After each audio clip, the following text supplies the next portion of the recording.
आप अपने ढंग से जीवन जी रहे हैं, जी लीजिए।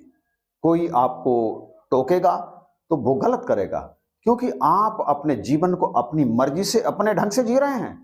तो क्या आप इस जीवन में सारे कार्य भी अपनी मर्जी से ही करते हैं? आप कार्य करते हुए ये नहीं सोचते कि ये कार्य करने योग्य है या नहीं है। यदि ऐसा है तो फिर सोचिए, क्योंकि सभी कार्य करने योग्य नहीं होते। कुछ कार्य इग्नोर कर देने चाहिए और कुछ कार्यों को जरूरी करना चाहिए। निश्चित ही जीवन आपका है और इसे आप अपने ढंग से जीते भी हैं, परंतु जीवन की अवस्थाएं आपकी नहीं हैं, वो आपके ढंग से नहीं चलती।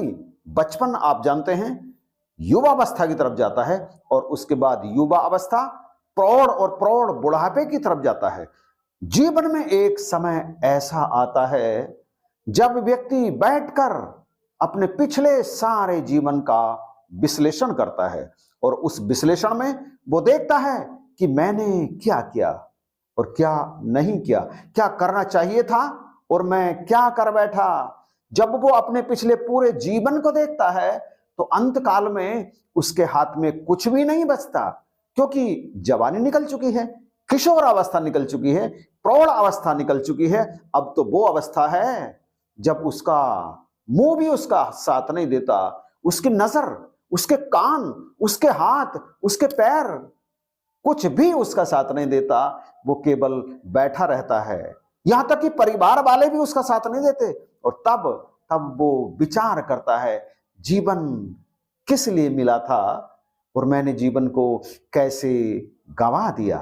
उस समय वह केवल बैठा रहता है और विचार करता रहता है। कर कुछ नहीं सकता। कर इसलिए नहीं सकता क्योंकि करने की अवस्था तो निकल गई, अब तो उसका कोई भी अंग उसका साथ नहीं देता। ऐसी अवस्था में कई को आपने, आपके घर में भी ऐसे बुजुर्ग होंगे, रिश्तेदारी में होंगे, पास पड़ोस में होंगे, जो जीवन के उस अंतिम पड़ाव पर हैं और आपने उनको सुना है ये कहते हुए, हे भगवान अब तो मुझे मौत दे दे। परंतु मौत मौत नहीं आती, क्योंकि उस अवस्था में वो सुसाइड भी नहीं कर सकता।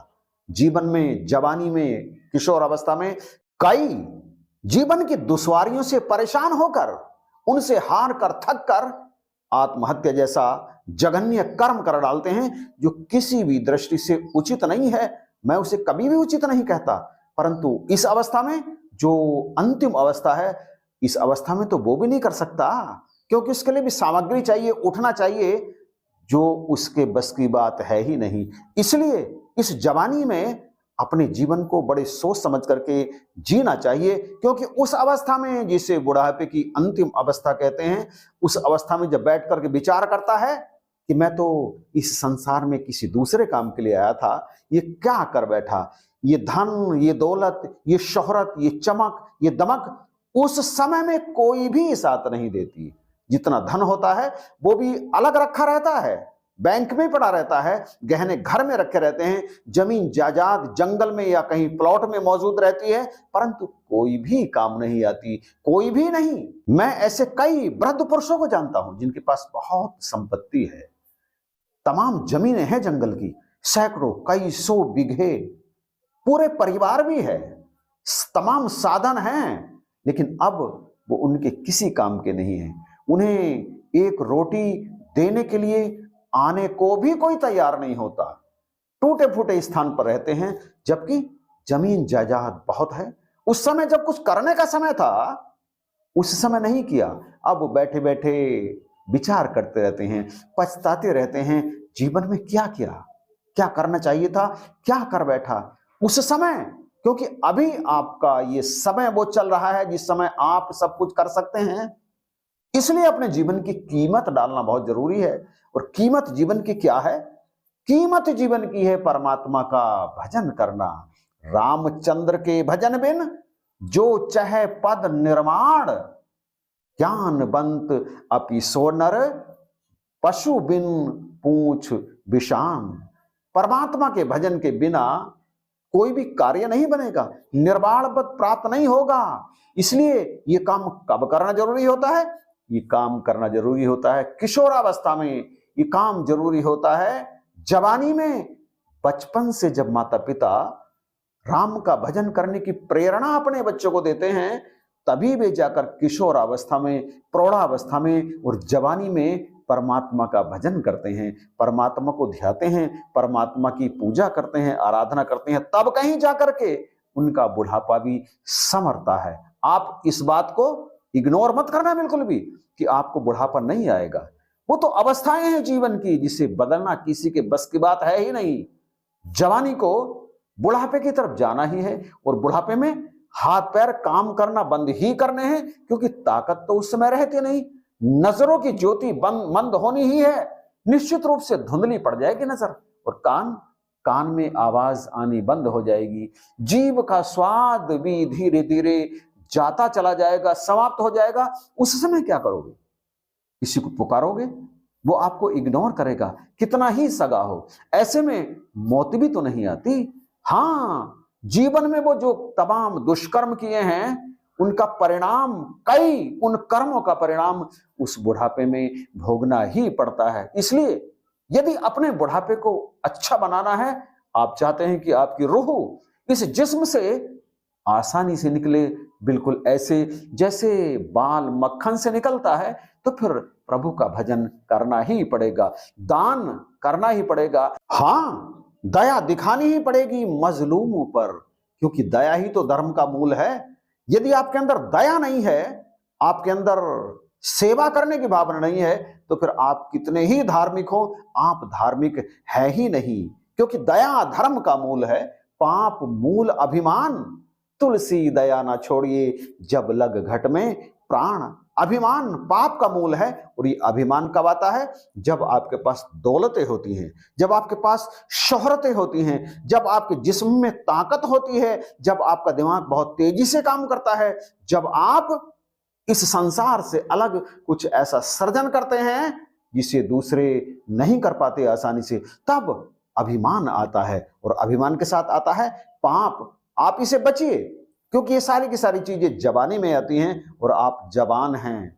आप अभी उस अवस्था को प्राप्त नहीं हुए हैं जिस अवस्था में पहुंच करके जीवन का विश्लेषण किया जाता है। लेकिन आएगी निश्चित ही, क्योंकि बुढ़ापा सबको आता है, परमात्मा ना करे कोई अगर जवानी में चला जाए तो फिर वो बुढ़ापे की तरफ जाता है। यदि जवानी उसकी बरकरार रहती है, जीवन रहता है, तो बुढ़ापे में वो सारे के सारे कर्म जो उसने गलत किए हैं अपनी जवानी में, वो याद आते हैं उसे, और ये भी याद आता है कि मैंने परमात्मा का भजन क्यों नहीं किया।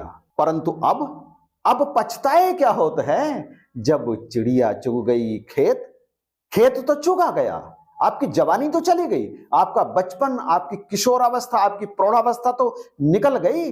अब तो वो अवस्था है जहां से केवल मृत्यु की तरफ जाया जाता है, और मृत्यु आती नहीं।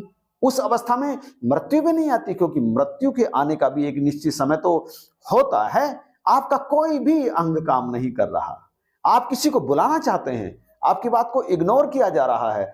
उस चीज को याद करो जब उस अवस्था में पहुंचोगे, और कोई आपका साथ देने के लिए तैयार नहीं होगा।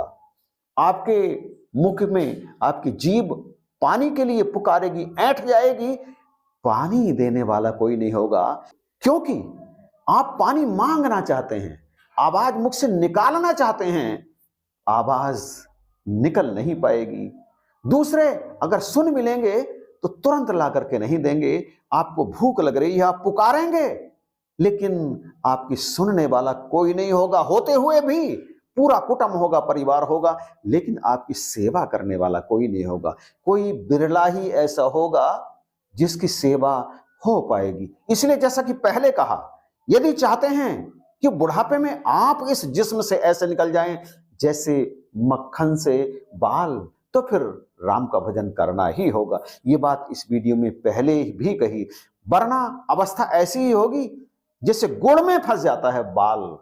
आप उसे खींचना चाहते हैं, खींच नहीं पाता, अंततः टूट जाता है। यही अवस्था अधिकांश की होती है बुढ़ापे में। इसलिए मैं आपसे कहना चाहूंगा कि आपकी जो भी अवस्था है, 20, 30, 40, 50 या इससे कुछ ज्यादा, जब आपको लगे कि आपकी आंखों की दृष्टि कुछ धुंधली होने के लिए जा रही है, हाथ की खाल, शरीर की खाल सिकुड़ना आरंभ हो गई है, कानों से कुछ कुछ आवाज धीमी आनी बंद हो गई है, दांत निकलने आरंभ हो गए हैं, बुद्धि पूरा काम नहीं करती, इसका अर्थ है आप उस अवस्था की तरफ जा रहे हैं जहां से पलटकर आप यहां नहीं आ सकते। आप सावधान हो जाइए, जीवन की कीमत डालिए, चाहे जो भी अवस्था आपकी अभी है, जीवन की कीमत डालिए, क्योंकि यह मौका बार बार मिलने वाला नहीं है। इस सवाल का जवाब जरूर तलाश कीजिए कि आए हो किस जहां से, क्या काम है तुम्हारा,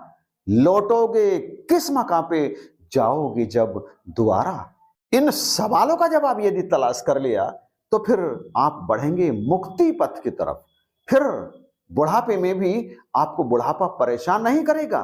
आप जल्दी ही बुढ़ापे को छोड़ करके अगली यात्रा पर निकल जाओगे अथवा मोक्ष में जाकर के स्थिर हो जाओगे। यही अवस्था, यही अवस्था प्राप्त करने के लिए महात्मा बार बार इंसान को समझाते हैं कि तू वो काम तो कर ले जिस काम को करने के लिए संसार में आया है, परंतु जीवन निकल गया तो जीने का ढंग आया। जब बुझ गई शमा तो महफिल में रंग आया।